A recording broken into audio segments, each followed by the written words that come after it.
This time it's 5 of the scariest road bikes in history.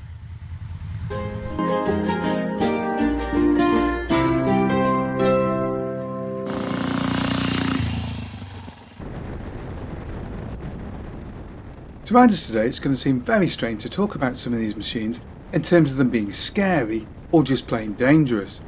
After all, modern machines are well sorted bits of kit. They are much more powerful than machines back then, but they also have a lot more grip and an awful lot of rider aids to make life a lot easier for the modern rider. In the past, of course, this was definitely not the case. Inferior suspension, inferior brakes, and no kind of electronic help at all.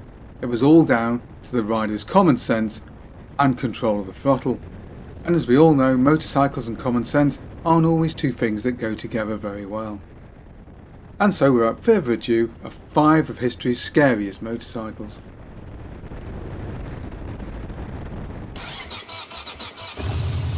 The Yamaha VMAX.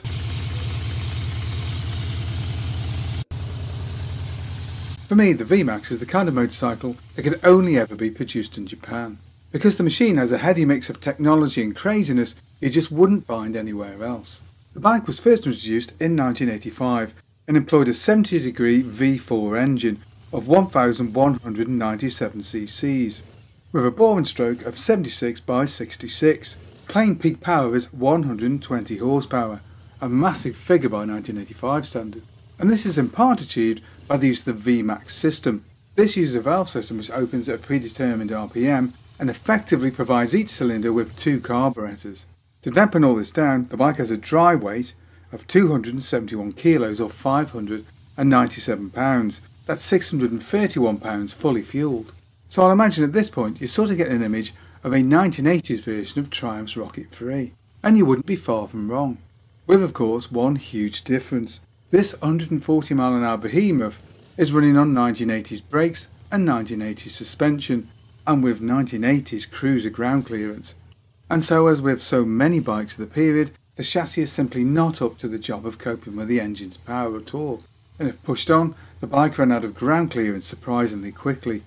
And of course, if that V-boost system was fitted at around 5,750 RPM, the whole world went completely bonkers as the bike took off. So all very exciting, and not surprisingly the bike has a massive cult following. After all, it's a unique machine with a unique style all of its own, why not? And indeed, of all the great muscle bikes of the 1980s, this is the most muscular. A real hairy-chested monster. A great bike when treated with respect, but an absolute animal when not. So modern riders used to be cosseted by rider aids. Beware.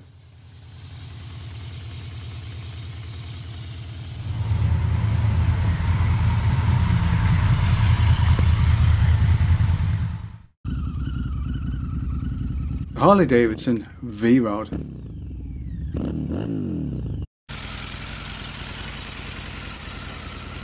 HarleyDavidson's VRSC or V-Rod is a line of machines that needs absolutely no introduction.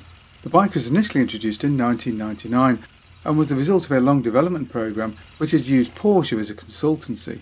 And the resulting machine was something that was in many ways radically different from any previous Harley-Davidson. The machine ran a direct overhead cam V-twin engine of 1131 cc's. Later models, however, were 1247. The motor moved away from the traditional 45-degree V-twin to switch to 60 degrees. And in addition, there was liquid cooling and 4 valves per cylinder with fuel injection. And in another innovation, the frame was shaped by the use of high-pressure water. Claimed peak power for the engine ranged between 115 and 125 horsepower at 8,250 RPM, a sky-high figure for a Harley-Davidson Roadster. At the rear wheel, this was actually down to about 103.2 horsepower as measured, and this had to push along a rather heavy beast of 619 to 677 pounds depending on model. But even with that high peak power, the engine did not make the torque that Harley-Davidson riders had come to expect from their big V-twins. But this was nevertheless, by anybody's standards, a real muscle bike, and one with a mean and moody attitude all of its own, even if the ultra-modern styling wasn't exactly to everybody's taste. So what's the problem, you might ask? Nothing scary about the bike so far. Okay, it's pretty heavy and pretty damn quick, so where's the problem? Well, quite simply, the problem came as a result of that big water-cooled engine. because big water-cooled engines need big old radiators at the front, and in the case of certainly the earlier models, that thing hung pretty low to the ground and could dig in if you were cranking over just that bit too far. But it's only when the thing dug in that your problems really started, because that radiator lifted the front wheel off the ground and suddenly you'd washed out and you found yourselves at the side of the road. Which, given the bike's massive performance, was a much greater likelihood than it would have been on the old air-cooled models. An absolute beastie.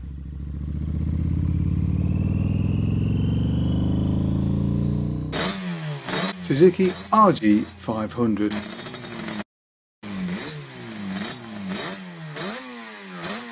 Now, when I was young, everybody wanted to be Barry Sheene. The women loved him and men wanted to be him, and everybody wanted to ride his RG500. And while you could buy a customer race model, there wasn't an RG replica for the road, or at least not during the 70s. However, in the 1980s, riders could finally get their hands on a proper RGV square 4 two-stroke replica. Well, for 2 years between 1985 and 1987 they could at least.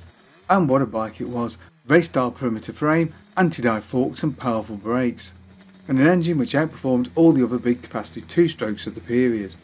The engine was of square 4 configuration with liquid cooling and disc valve induction. Capacity was 498 cc's with a bore stroke of 56 by 50.6.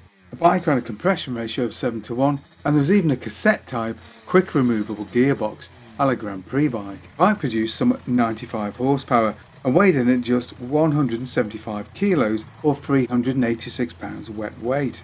So acceleration by the standards of the time was rapid, with standard quarter mile coming up in just 11.2 seconds and 120 miles an hour terminal velocity, and the bike had a maximum speed approaching 150 miles an hour. But what really made this bike scary was the way that power was made. It would burble along nice and sociably at lower RPMs, but above 7,000 RPM it began to go very quickly, and above 9,000 RPM you were basically hanging on for dear life, as the engine picked up revs like nothing else before it. And while this might be all well and good on a racetrack, on a wet road in Stoke on a Saturday afternoon, it was just plain dangerous.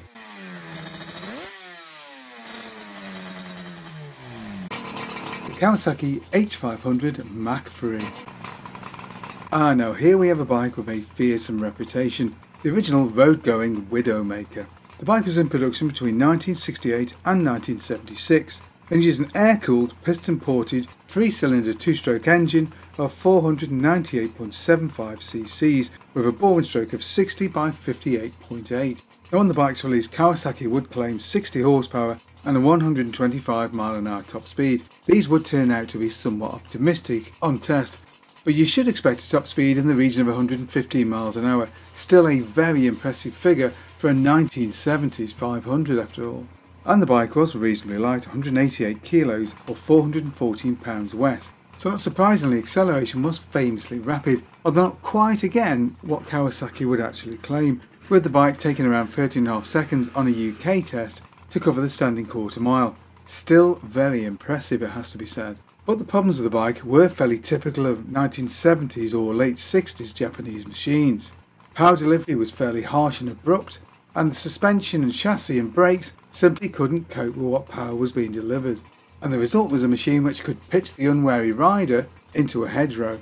Now, of course, many owners will tell you that by changing the rear suspension units and improving the forks and using more modern brake pad material will make quite a big difference to the performance and handling of these bikes, and that is indeed very true.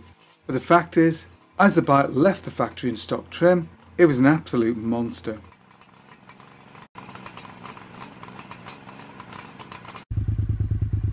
The Suzuki TL1000.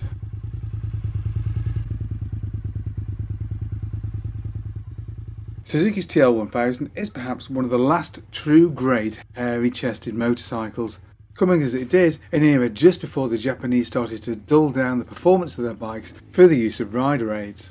The bike was produced between 1997 and 2001 and almost straight away began to get a reputation as a bit of a scary monster.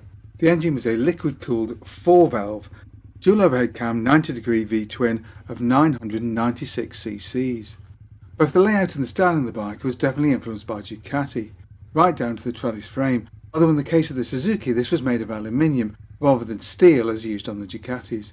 The bike produced a then very impressive 125 horsepower at 8,500 rpm, but it was the mountainous torque that people really noticed, and something which, in combination with the bike's relatively light weight of 412 pounds or 187 kilos dry, resulted in blistering acceleration.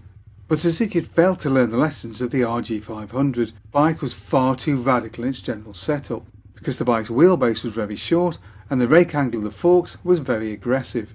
And to make matters worse, to accomplish the shorter wheelbase, Suzuki pioneered the use of a rotary rear damper, something which would definitely come back to haunt them.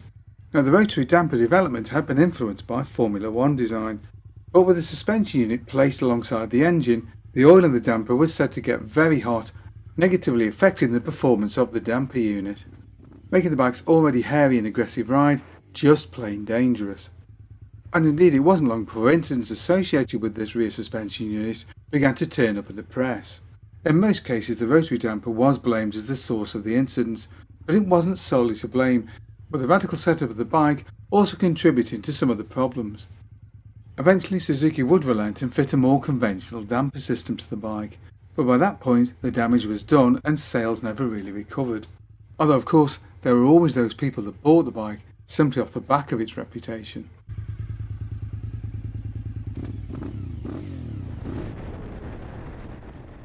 What other bikes or collections of bikes would you like to see us cover in a future video? Maybe you've got a bike we can use for a test ride. Either way, get in touch below. Hope you enjoyed that video. If you did, don't forget to like and subscribe, and of course thank you very much for watching.